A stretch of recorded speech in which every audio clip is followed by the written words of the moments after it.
What's up, Amazon sellers? Selling on Amazon keeps getting tougher and tougher every day. And one of the issues that Amazon sellers usually encounter is competing against, guess what, other Amazon FBA sellers. But the question is, how can you step up your game when competing against Amazon sellers? Today, I'm going to share with you how to do this. Stay tuned. Right, if you don't know who I am, my name is Thomas Parkinson and I've been selling on Amazon now for 4 years. And right now I'm on a mission to do £1 million by the end of 2021. What I'll do is I'll drop a link to a video up there where I talk about my entire journey. Now in this video, I'm going to share with you, first things first, why do you have to compete against other Amazon FBA sellers? Number two, I'm going to give you a 3-step guide to analyze and how to compete against Amazon sellers. And I'll jump on the computer and show you how to do that. And finally, number 3, I'll share some top tips with you that you might want to consider when competing against other Amazon sellers. So let's get into it now.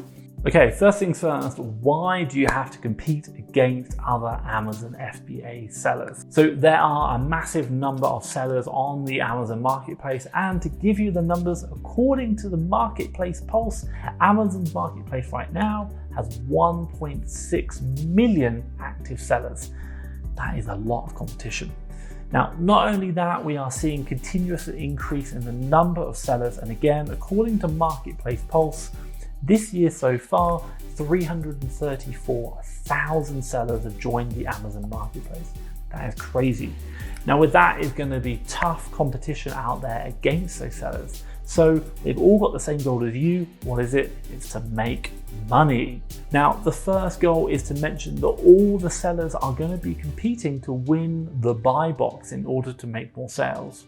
Since 90% of sales come from the buy box, everyone will be competing to get the infamous buy box. Now, the second reason is that everyone is looking to sell their stock as fast as possible at the best possible price to maximize profits.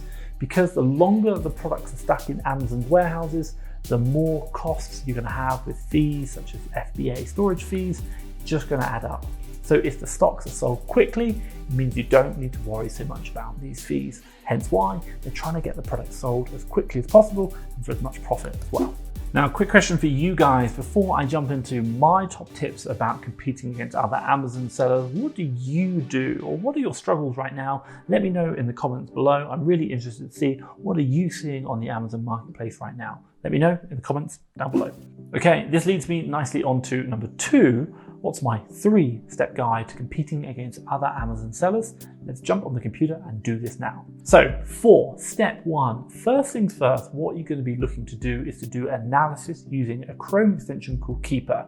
Now, I'm not going to go into how to install it all here, so you can find another video on that, but quite simply, we're going to go through some example ASINs about doing a historical analysis using Keeper to help us out. Okay, so first things first, what we're going to be doing is looking back at the historical buy box trend. Now this is the pink line, and I'll show you on the screen share in a second to understand what's going on. Now this will help you understand what has happened in the past versus what's happening right now. So now let's jump on the computer and I'll quickly show you an example of this. So right here, I've now just loaded up to a product that I've seen before, and if we scroll down to the Keeper chart, if I zoom in to make it a bit easier for you, what are we looking at? Well, we're looking at this pink line, which is the buy box price. And what am I looking at in particular? I'm trying to see what's going on with it over time. So I can see that historically it's probably around, let's call it the 24, 25. It's peaked up a bit, 32. It's gone 29, and it's coming down. We have a little bit of a drop here, and then it's generally trending down, 21, 22, 20, 20. We're getting even lower.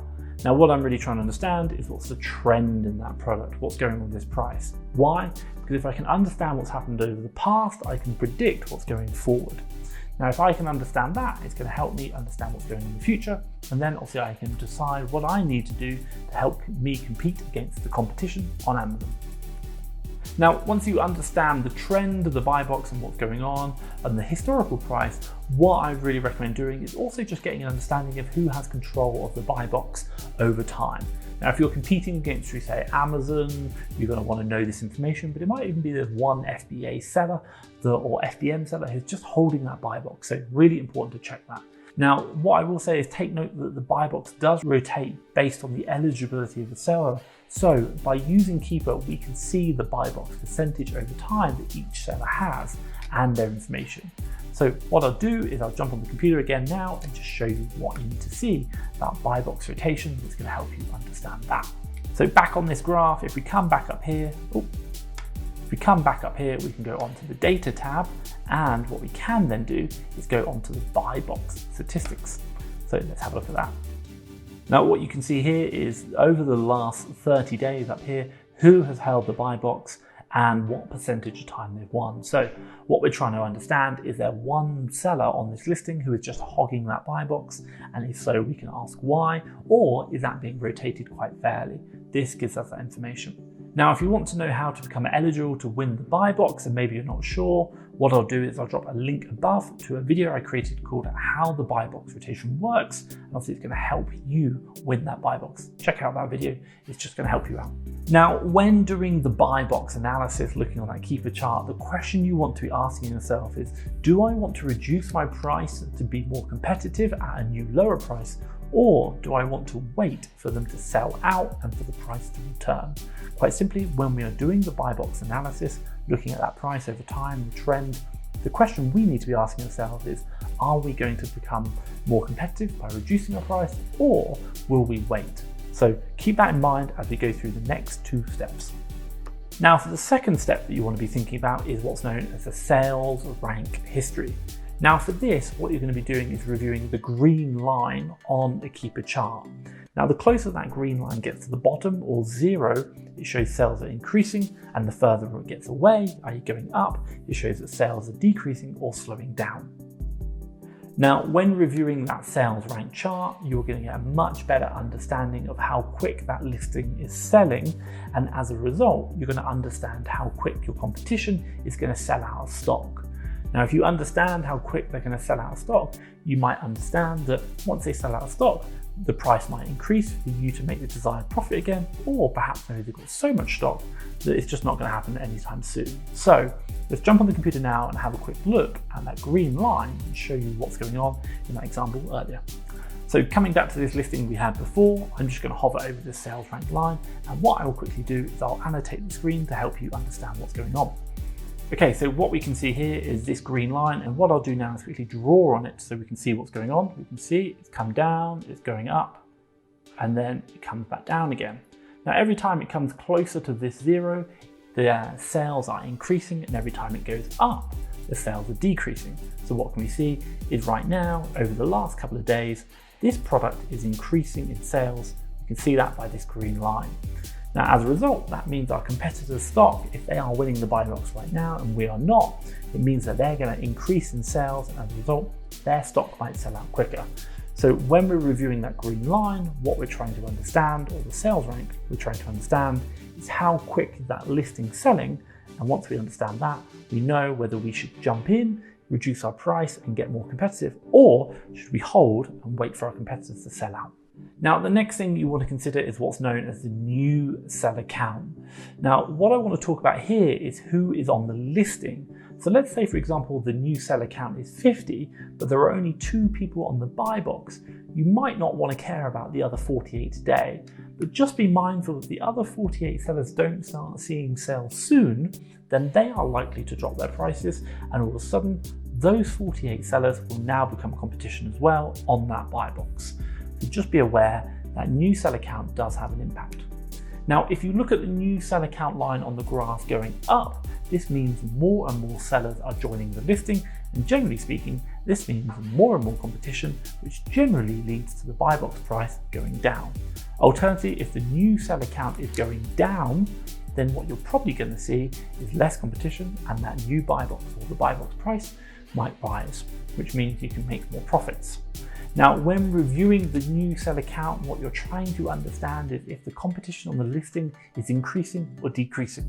Let's jump back on that previous example and I'll show you what we're seeing on that existing listing. So again, back on this screen share, what we can see here is we're looking at that new seller count, and what I'll do is I will draw on the line to show you what is happening. So this new seller count has been pretty consistent over time, and then we can see it's now increasing. Now, coming back to what I said before, as that new seller count goes up, what are we generally seeing? we're seeing more competition, and as a result, we see that this buy box price generally declines. It goes down. So what we're seeing is more and more sellers of this listing is getting more and more competitive. So when reviewing that new seller count, the question you've got to ask in your head is, what is going on with this listing? Is the competition getting more competitive or increasing? And as a result, that's going to mean unlikely that the price is going to recover, or is the competition actually getting less competitive and likely that the price is going to recover? So for you, when you are considering reviewing your deals, competing against other Amazon sellers, the three main things we are looking at are the buy box price, which indicates what's happened over time, and the price today. And we're seeing how we are versus that and our profit. Number two, the sales rank, which indicates the speed at which the listing is selling. Is that increasing, decreasing, and how quick will my competitors sell out? And obviously how that affects the buy box price over time. And then finally, the competition, the new seller count. Is that competition increasing or decreasing? And as a result, if I know that, I might reprice differently. But before we jump on to the next steps, which is more about advanced selling, I just want to take a quick break to talk about FastTrackFBA leads. Now, if you are like me and you value your time, and finding deals is hard work, and my God, it is needle in haystack stuff, well, quite simply, what I'd recommend for you to do is have a look at FastTrackFBA leads. This is a service which I provide where we have got a team of VAs sourcing both the UK and USA 7 days a week. And what we're doing is doing all the analysis we talk about now, looking for those products which are making great profits, great ROIs over time, and getting rid of the bad products. Now for you, the difference with us and any other service is that you get to review all the deals before you buy any of them. We get our team, they find every single deal every single day, and they put them onto our platform. You get to review them all live as they come in, and pick and choose the deals that you like.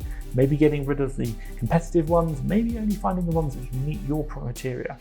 But if you want to know more about FastTrackFBA leads, have a look at the link down below where you can find out more information about this unique and great service. That's FastTrackFBA leads. Have a look down below. Okay, so we talked about it earlier. There are three main things that I am looking at when we're doing deal analysis and competing against other Amazon sellers: the buy box price over time, the sales rank, and the new seller count. Now that is all on the Keeper charts, but once we've understood that, we want to jump into step number two, which is understanding the competitors. So first things first, what we want to do is check the stock level of our competitors. Now remember how the sales rank gives you a great idea of how many units a listing is selling per month?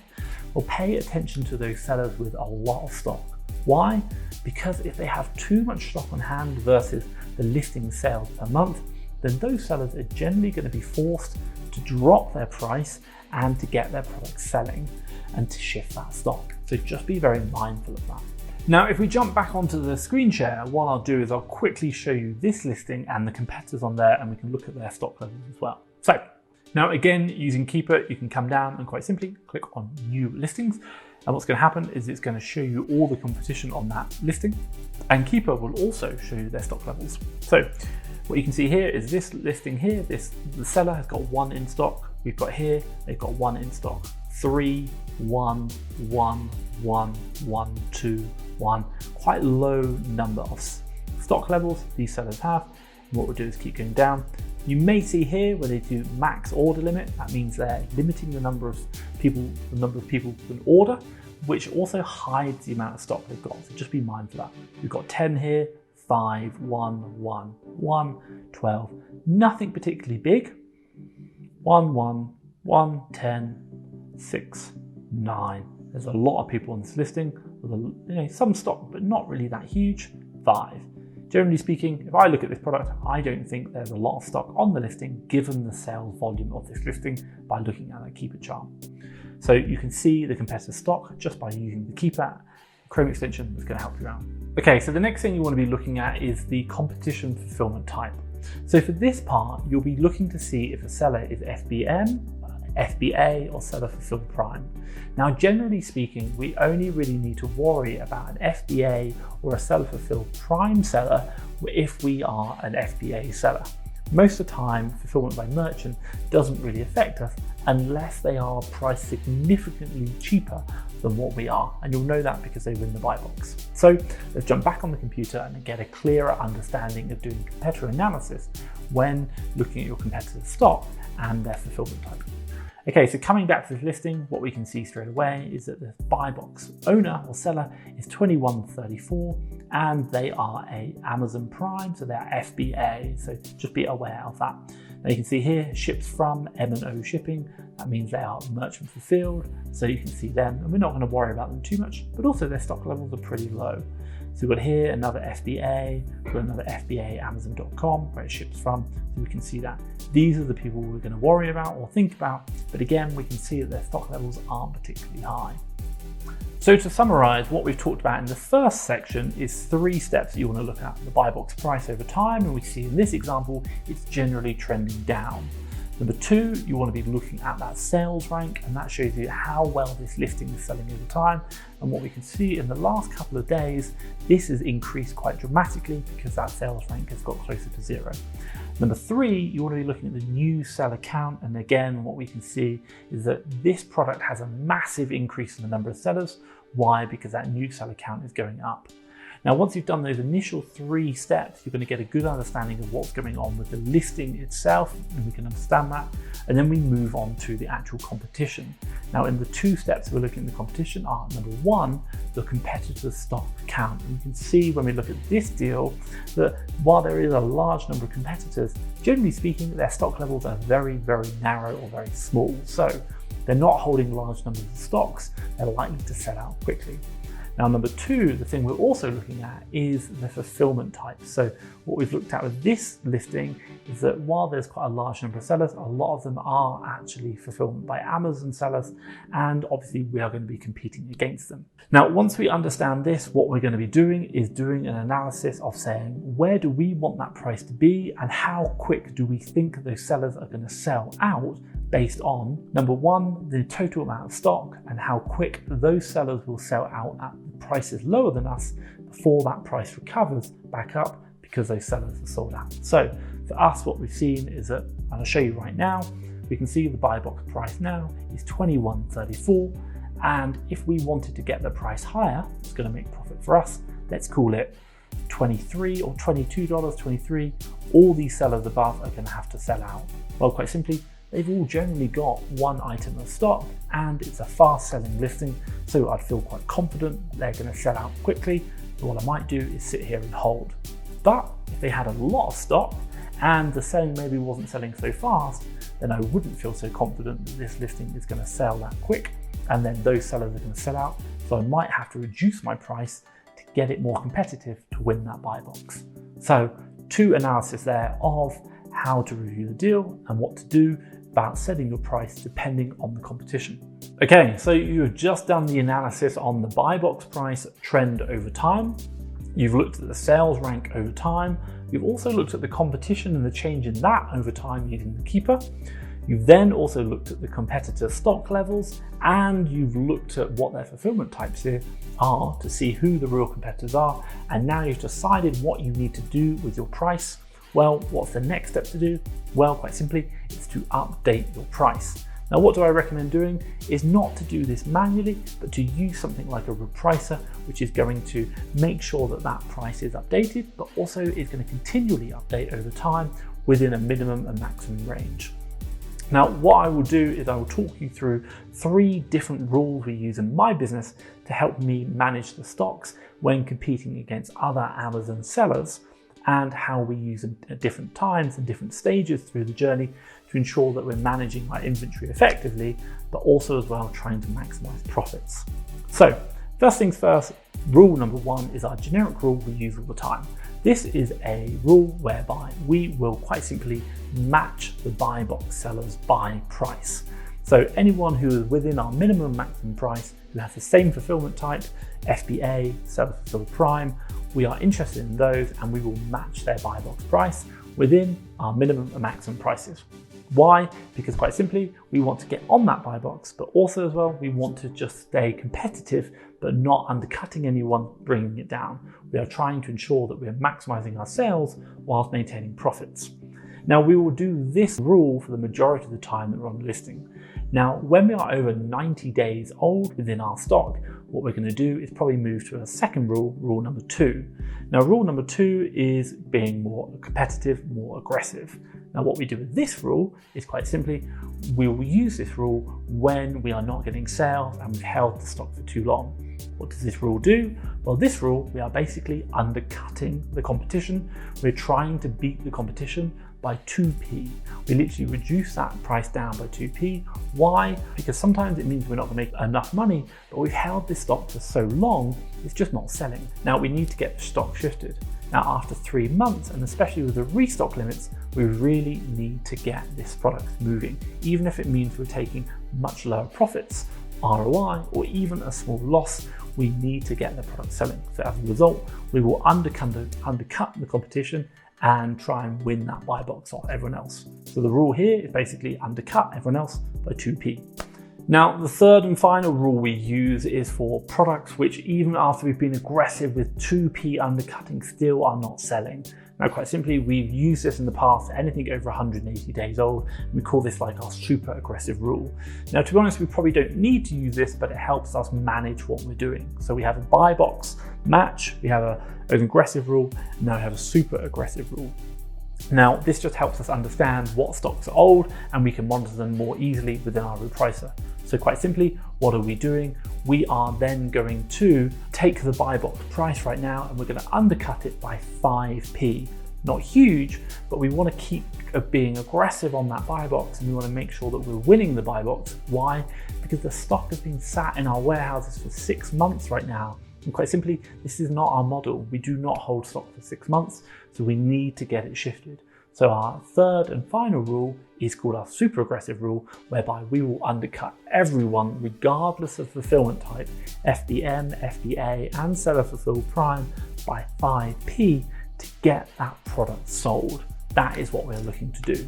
Now, a quick thing for you guys, there are the 3 pricing rules that I use in my business, and for you, you might want to do something different. What I will say is that rules number 2 and rule number 3 are quite aggressive, but what does that mean? It means that we use them sparingly and they are done at the very last resort, because they can lead to 0 profit, even potential losses within your business. Ideally, you want to get everything sold on rule number 1, match the buy box. That's the best way. Why? Because when you match the buy box, generally what you don't see is that price declining. Everyone will just hold at the same price, and you can rotate around that buy box, which is ideally what we want, get sales and the best possible profits, whilst not creating too much competition within that marketplace. Now, that leads me nicely onto number 3, top tips. What can I recommend for you? Well, before buying deals, consider the risks, i.e. the profit and the loss.